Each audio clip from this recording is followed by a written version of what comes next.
I really hate doing these. I don't know. How do people normally start videos? My name is Aaron. For those that don't know, I am a freelance photographer and videographer, currently part-time. So I work full-time as a photography instructor and part-time as a freelancer. And it's been a minute since I've done one of these, and so, but this video specifically was about something that recently happened that is very exciting. I was published in a magazine. So in January, I think late January, a publication reached out to me asking if I could be involved in doing a shoot for their April issue.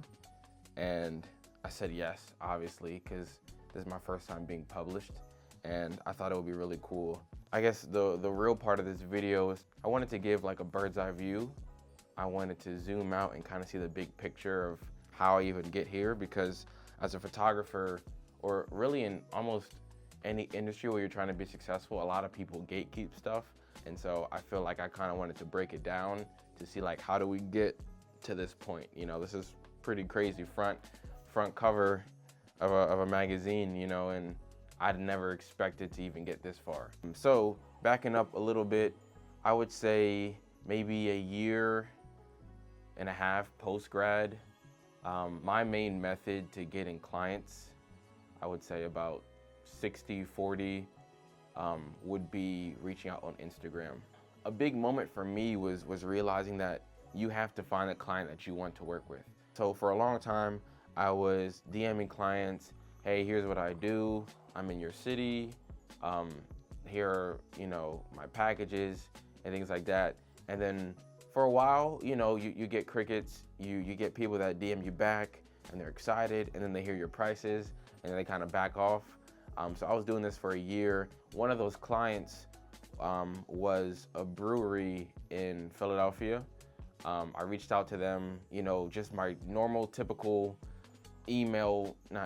just my normal typical Instagram pitch. Hey, here's what I do.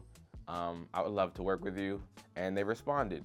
And I literally remember where I was, because I was on my way to a job interview. I was driving, and we had scheduled a phone call to kind of connect and talk more about details, packages, pricing. And right before I got in the interview, I was in the parking lot on the phone with the client. And I was, you know, we were talking, okay, what kind of content do you need? What's your budget looking like? Scheduling, and it seemed to go pretty well. And then I remember after that, I walked into the job interview. But it was just a normal, regular, typical, you know, consultation call that I do with clients all the time. So, and then I remember a week had passed and I hadn't heard anything from the client. So I reached back out to them. I followed up, and I remember the client was like, we really love your services right now, we just don't have the budget. And that was the end of that. And I was like, okay, cool. And literally, that was the end of that. I moved on and kind of kept reaching out to clients, kept working full time. And then I remember a year later, by this point I had moved to Pittsburgh, the client had reached out again. So they had reached out a year later, and they're like, we're having this event and we want you to come and shoot photos. And I was like, yeah, I'll do it. You know, I was excited to work with this client. So I went out to their event in Philly, shot it. I met the owner, we had a great time. And I gave them the deliverables, and that was kind of it. And this was in September when I shot for them. By mid to late January, I had got an email from someone that I didn't know. They were basically saying, hey, we're a magazine publication. We have an issue in April coming out for the client that you shot with in September. And that client had recommended me to be the photographer to shoot their cover. And I think it just goes to show the power of, one, patience. Trusting in your ability, I think, is very important, because when you do good work, a lot of people will come back to you, and that could be for months, years, you know, so trusting in your ability and knowing that, like, I put in the work and there are things behind the scenes that are working that I can't see. So that was a crazy moment. That's really what this whole video was about, is like these big wins happen in the small moments. So showing up for clients when it feels like, oh, this is not going to lead to anything, this doesn't matter. Showing up in those small moments, you never know what these things can lead to. So it was really crazy how that was a full circle moment that really led to me being published, you know, on the front page of this magazine. So thank you for watching.